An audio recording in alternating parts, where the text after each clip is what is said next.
Com o quadro Check-up no rádio. Panorama 95 apresenta Check-up no rádio.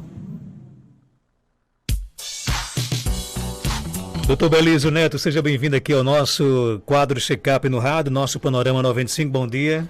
Bom dia, Marcos, bom dia, Geraldinho, bom dia a todas as mulheres, né? Em especial a Fatinha, a Suênia, mandar um beijo para minha esposa Lívia, mandar um beijo para minha mãe, homenageando todas as mulheres através delas. É uma satisfação, Marcos, mais uma semana, mais uma terça-feira de Check-up no rádio. A gente está participando aqui do seu programa com temas relacionados à saúde do idoso e da idosa. E hoje vamos falar justamente da saúde da mulher idosa. Quais são as principais dicas que você traria nesse momento? A gente tentou trazer o que é tipicamente da saúde da mulher idosa, o que é que elas... Não adianta a gente trazer aquelas doenças ou aqueles problemas que é um pouquinho mais na mulher do que no homem. Aqueles que são típicos da mulher, que mulher na terceira idade tem que se cuidar. A começar na faixa pré-geriátrica, né? Antes de entrar na terceira idade, antes de chegar aos 60 anos, a mulher tem as transformações hormonais, elas perdem, diminuem a produção do principal hormônio feminino, que é o estrógeno, e as colocam num período chamado de climatério, menopausa, que traz algumas repercussões no organismo dela, como, por exemplo, as ondas de calor, os fogachos, que incomodam tanto a mulher nesse período. Aquelas ondas de calor que dá de uma hora para outra, mesmo sem estar calor, e passa. Isso incomoda muito a mulher nesse período. A orientação é sempre procurar o médico para que ele possa, a depender do risco dela desenvolver um câncer de mama, a depender da necessidade real de repor hormônio, a gente fazer e melhorar a qualidade de vida nessa faixa etária aí do climatério. Então as mulheres já começam com esses problemas antes mesmo de serem idosas, não só da ordem de sintomas como fogacho, mas elas aumentam a labilidade emocional, elas têm mais depressão e ansiedade nesse período menstrual, nesse período do climatério menopausa, elas têm uma diminuição na densidade óssea, muitas abrem quadro de osteoporose já no climatério. Então a saúde da mulher idosa, ela começa na idade pré-geriátrica, ela começa já com o climatério, já com a menopausa, já com doenças que podem aparecer em virtude de um período desse mais conturbado. E a necessidade de repor, fazer a terapia de reposição hormonal ou não, cabe à intensidade dos sintomas e ao risco dessa terapia, porque tem alguns riscos também. Mulheres que têm risco de câncer de mama, por exemplo, a gente tem uma cautela, quase que uma contraindicação de fazer reposição hormonal. Então, é nesse período que já começa. Uma outra, e aí já pegando a questão do climatério, da menopausa, e que a gente já falou, é a osteoporose. A osteoporose, ela é muito mais comum em mulheres. O que é a osteoporose? É o osso oco, poroso, né? O osso com risco de quebrar. É uma doença assintomática. Ela não tem, a pessoa tem osteoporose e não sente nada na grande maioria das vezes. Quando vem sentir, é quando já tem um acidente, já tem uma complicação da osteoporose grave, que é a fratura. Então, via de regra, as pessoas não sentem nada quando tem osteoporose. Até confundem muito com a doença que tem um nome parecido, mas tem uma fisiopatologia totalmente diferente, que é a osteoartrose. Mas a osteoporose dá muito mais em mulheres e ela tem a sua complicação maior, fraturas. Desde fraturas em ossos grandes, ossos longos, como no fêmur, mais conhecida, como na coluna, fraturas graves, como fraturas menores, em punho, em antebraço, em mãos, e microfraturas na coluna, né? O osso trinca na coluna em virtude da baixa densidade do osso. Acredita-se que o hormônio feminino diminuindo quando ela passa pela menopausa, a formação um mecanismo de formar osso, ele sente assim, mais do que o mecanismo a osteoclastogênese, o mecanismo de reabsorver o osso. Então o osso tende a perder nessa balança de formar e reabsorver, e tende elas terem mais osteoporose. É tanto que o exame que a gente detecta a osteoporose, a densitometria, ele é recomendado já aos 60 anos para as mulheres, e no homem só a partir dos 70, porque o homem tem bem menos osteoporose. Então, a osteoporose na mulher é bem mais frequente. Como prevenir? Uma dieta rica em cálcio, né? Rica em leite, derivados do leite, atividade física, seja ela de impacto ou não, mas quando se tem a doença, atividade de impacto é mais recomendada, caminhada, até mesmo corrida, e em idades mais jovens, essa pessoa deve ter também essa alimentação rica em vitamina D, cálcio, tudo aqui, magnésio, todas as vitaminas e minerais que são necessários para a formação do osso. Então, atividade física e ingestão adequada de cálcio são orientações preventivas. Além de evitar cigarro. Cigarro é uma coisa que facilita quem é tabagista, ele tem uma dificuldade na absorção do cálcio, ele tem um risco maior de osteoporose. Baixo peso também, as pessoas que têm desnutrição, o risco nutricional também tem um risco maior de osteoporose. Então, a osteoporose na mulher é mais comum, e a complicação da osteoporose, o medo da osteoporose é que você tem uma fratura, e essa fratura possa ser um divisor de águas na sua vida, quando não a leva a óbito, as pessoas terem complicações após a fratura. A questão do câncer, né? Os órgãos femininos, eles também são acometidos por câncer. A mama, por exemplo, a gente até tem um mês de alusão à prevenção do câncer de mama, que é outubro. Fazer a mamografia e às vezes a ultrassom, isso rastreia o câncer de mama e detecta precoce, dando tempo para a gente tratar precocemente também. Então, as mulheres têm que se adaptarem a fazer esse exame de rotina na forma preventiva. A mamografia, principalmente aquelas mulheres acima de 45 anos, acima de 50 anos. É nessa faixa que a gente consegue detectar e tratar melhor. Não adianta fazer mamografia uma pessoa que já tem uma expectativa de vida limitada, ali poucos anos para frente, 90, 100 anos, porque não vai valer a pena tratar. Recomendação é em mulheres mais jovens, está começando aí os 45, 50 anos, fazer essa mamografia. E também tem aquela questão do câncer de ovário, de útero, que elas têm que fazer a questão do exame preventivo do Papa Nicolau, em idades também pré-geriátricas, depois de 60 anos. A recomendação é que elas façam alguns exames e depois parem esses exames por causa do benefício do diagnóstico. O risco do diagnóstico e do tratamento supera o benefício.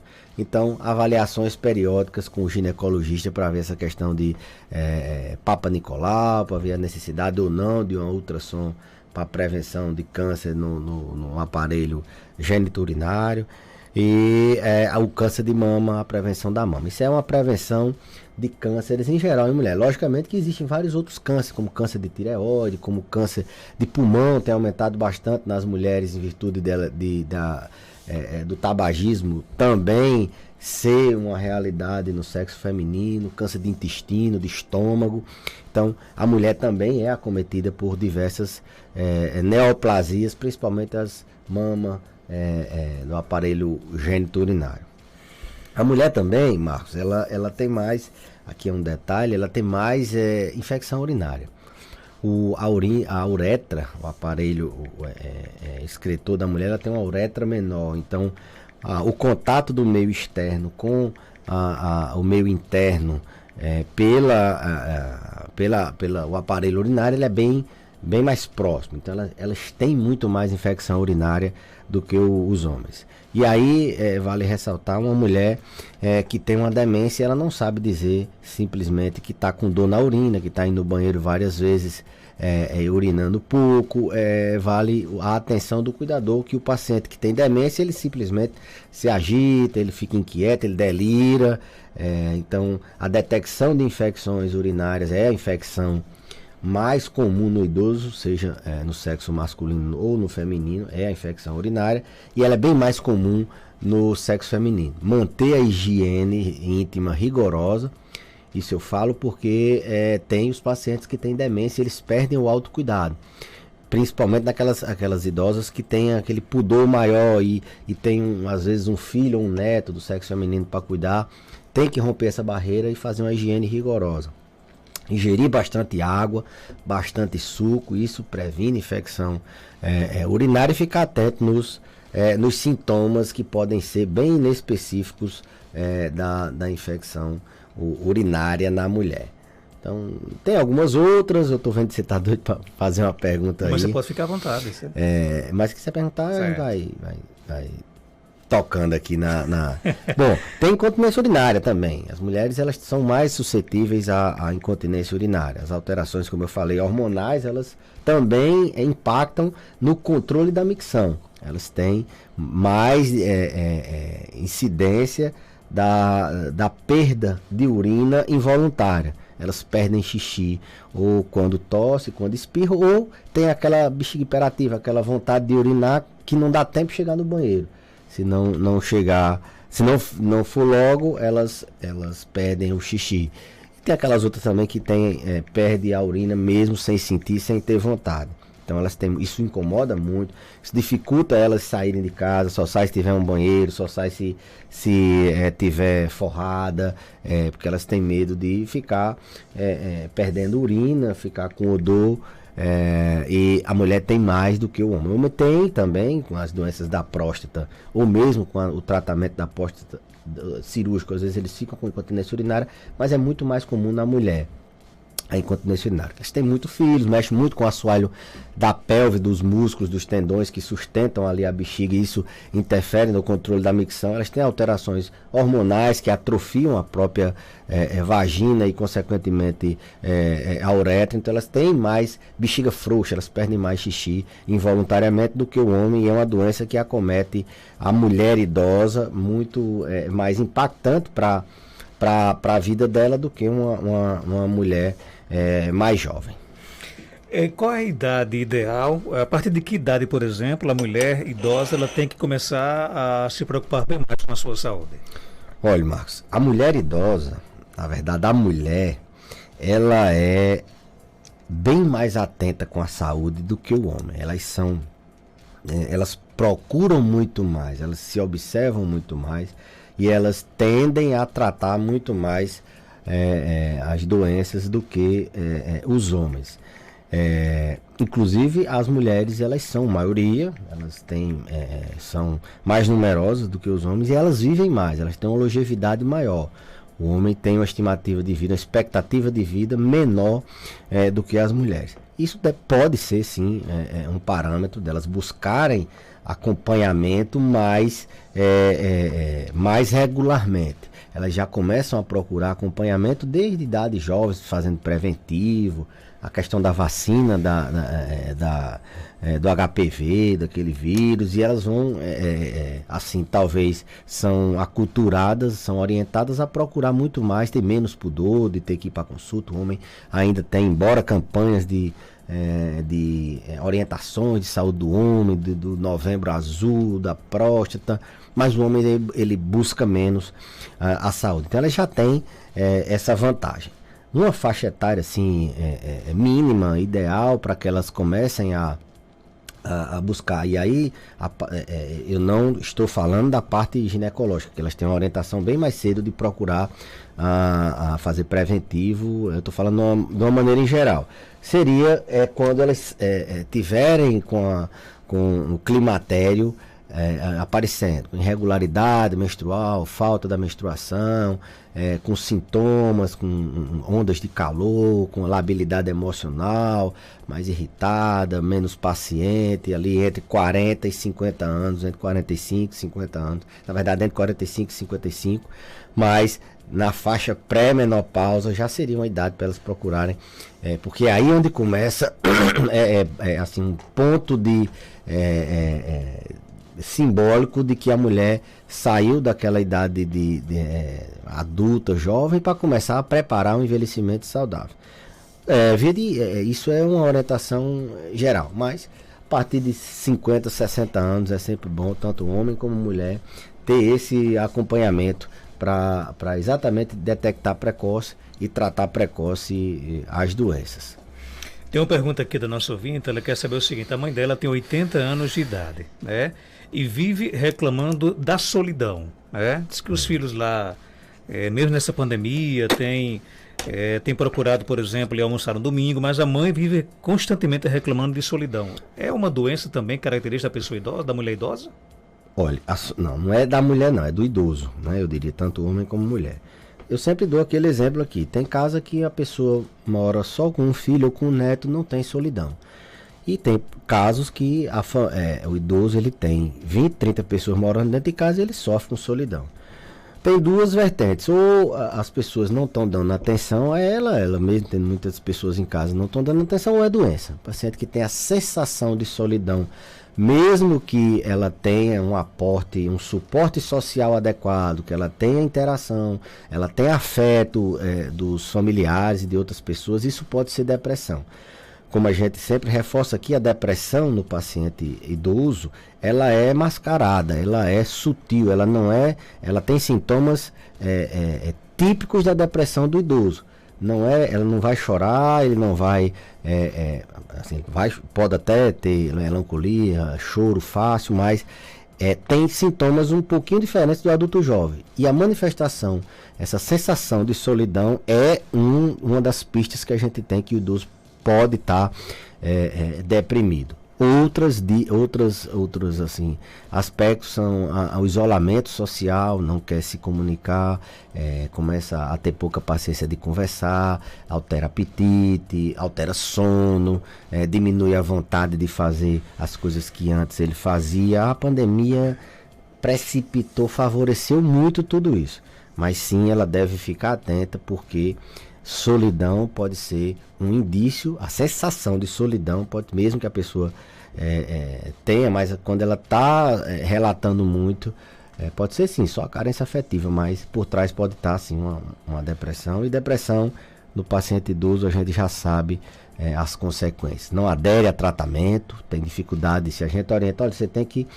fazer uma atividade física só dentro de casa, eles não aderem. Se a gente acrescenta um remédio, eles são negativos, tem dificuldade de aderir aos tratamentos, tem dificuldade de deixar as pessoas cuidarem deles. Os pacientes com depressão daquele tipo, distimia, que se irritam fácil, eles não deixam os familiares assessorarem no cuidado da saúde deles, não deixam dar remédio, eles não sabem tomar. O banho, que a gente falou que a mulher tem que ter um cuidado na higiene íntima, eles não deixam. Então tem essa questão da depressão dificultar o tratamento, o auxílio, a assessoria da família, do profissional aos cuidados de saúde, sem falar no risco de suicídio, que é muito maior a eficácia no paciente idoso.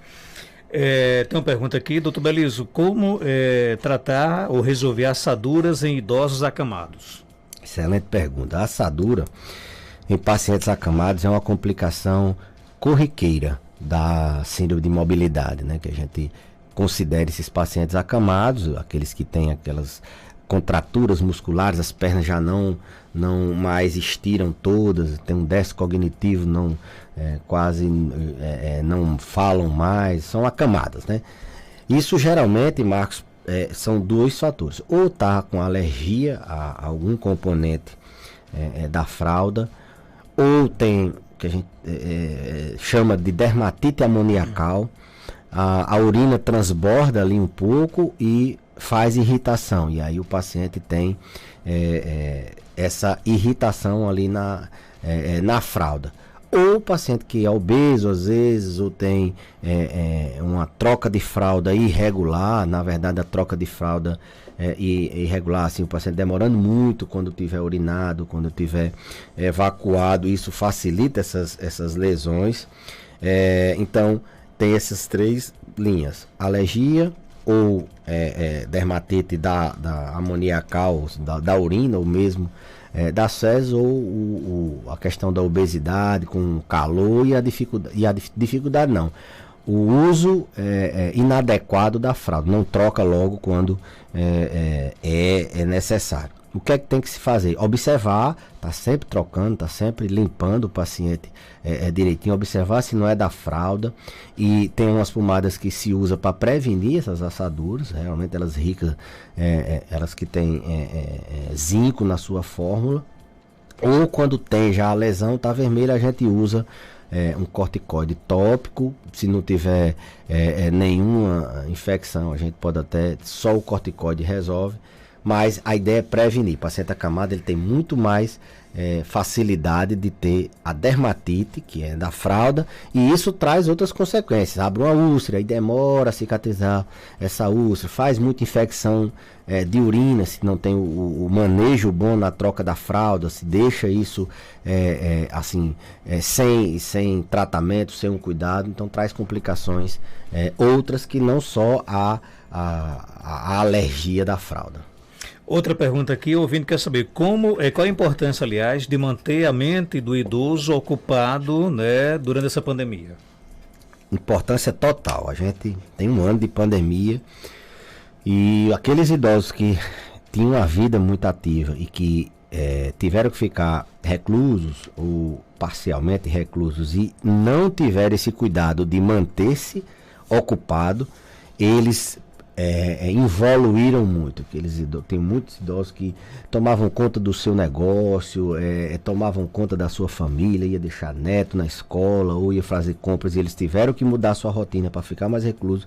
Esses pacientes que não tinham nenhum indício de esquecimento, de Alzheimer, de depressão, nada, eles não programaram uma vida ativa mentalmente e fisicamente, com estimulações e uma nova rotina de atividades. Esses pacientes evoluíram muito, eles abriram quadros de demência, eles entraram em depressão, eles ficaram mais lentos, ficaram mais apáticos. Então, a criação de uma rotina, eu sempre digo, uma rotina ativa é fundamental.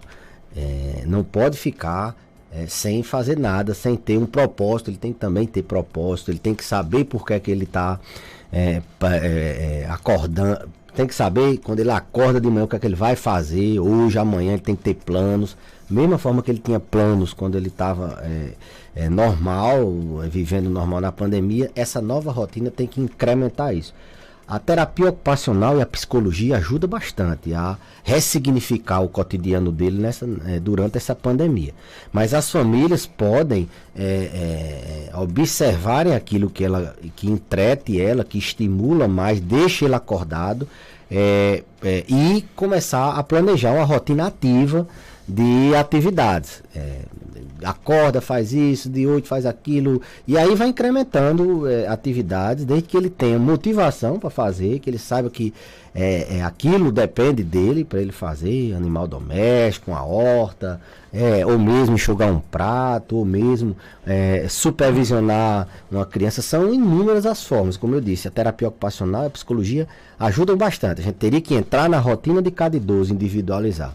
O que não pode, e o que aconteceu muito, foi o que o idoso ficar em isolamento social e numa rede sem ter o que fazer, desmotivado para tudo, e aí ele atrofia não só o corpo, mas atrofia a mente também. Então, um dos segredos de manter o idoso ativo nessa pandemia é você fixar uma rotina de atividades que ele tenha motivação para fazer, seja ele paciente lúcido ou o próprio paciente demenciado com Alzheimer. Quem está aqui lhe mandando um forte abraço, Tobelizo, é a nossa querida Lourdes de Oscar Balé, mãe da Betânia. Aniversário ontem, inclusive, né? Diz que é sua paciente e está aqui atentamente ouvindo aqui a sua participação. Mandar um abraço para elas e desejar um feliz aniversário e um excelente Dia das Mulheres. Foi ontem, mas hoje a gente está levando a mensagem. E abraçar aqui a nossa amiga Fátima, está lá em Natal, diga do Tobelísio que vamos para a Recopa, né? E desejou aqui sucesso a Geraldinho, que até que enfim ganhou um título aí, né? Supercopa, né? A Recopa que vai para o Palmeiras. A Recopa nós somos atuais campeões.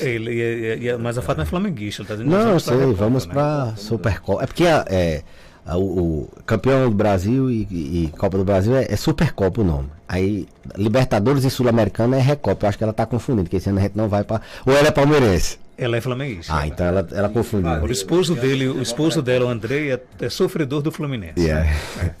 Abraço, Tobelizo. Até terça-feira, se Deus quiser. Um abração, até a próxima terça-feira e feliz mês das mulheres aí para todas as mulheres, em especial minha amada esposa Lívia e minha mãe, Dona Maria. Ok, por falar em mulheres, daqui a pouco, após o nosso intervalo comercial.